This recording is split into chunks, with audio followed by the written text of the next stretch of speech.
I've experienced it when I was playing with Terra Firma. I think we were up 20 at half, and that just snowballs. You wouldn't think like they score one basket, but once the never say die cheer, the crowd get into it, and once it gets rolling, it just doesn't stop. It just overwhelms you. I mean, in that particular game, Ginebra just really turned it up a notch on defense. And that forced them to have open shots on the other side. But let's talk about two guys who Coach Tim had New Year's resolutions for.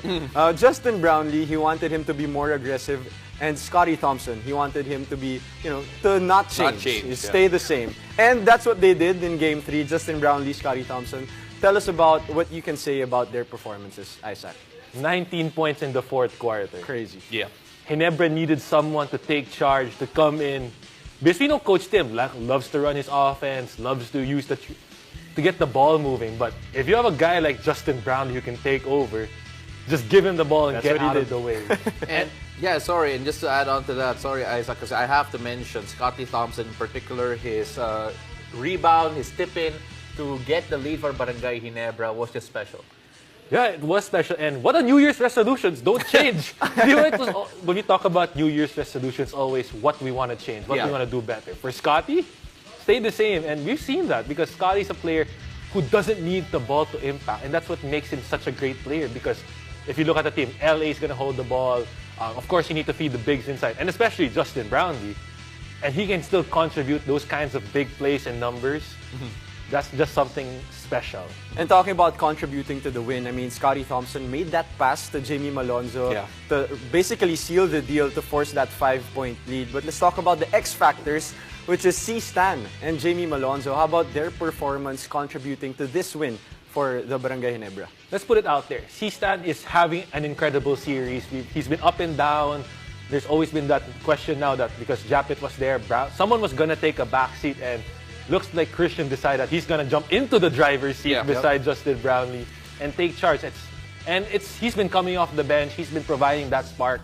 And it's also the defense on Andrew Nicholson, which has been impressive. And speaking about the defense, so 23 points, which is conference low for Andrew Nicholson. Siyempre, 23 points is big for a local.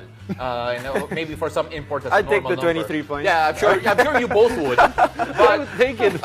But Isaac, with C-Stan being one of the primary defenders on Andrew Nicholson, just how big is his contribution, not looking at his point total, which, by the way, he had 50. Because Cisna's not only a big body out there, and he's kind of awkward when he plays. It's not something you get used to. You can't just scout him and say you can do this and do that. Right. And I experienced that also firsthand, is that the scouting report doesn't do justice in how he plays. It's really something awkward. It's something that you have to get on the floor and play against him to get used to it. Very unpredictable player is C-Stan. But let's talk about the other player that he was guarding, Andrew Nicholson. He went down with an ankle strain but said that he was going to be available for Game 4. How do you think this will affect Bay Area's chances to try and tie the series up? Of course, when you talk about it, now there's that consideration. Do you bring back Miles Powell? Because the initial report was, we're going to stick with Andrew Nicholson all the way. We're going to finish with him. But now there's news that Miles Powell is actually getting healthy. So there's going to be that shift now. And we know from scouting, this Bay Area team plays completely different when they have Andrew Nicholson versus Miles Powell. Well, Miles Powell, for those who don't remember, did miss out part of the season due to a toe injury.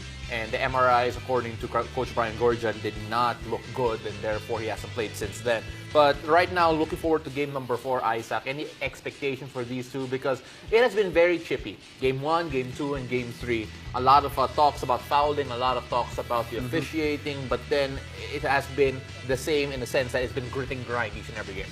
That's playoff basketball. It's less up and down, more half-court sets, more physicality, and expect it only to keep going higher and higher because you're going in. If you're Bay Area, you want to tie the series. If you're Barangay Ginebra, you want to push it to 3-1. And lastly, Isaac, what do you see both teams are going to do in terms of adjustments? I'm not saying that, their game plans and all that, but, the past 3 games, the chess match has been amazing between these two coaches.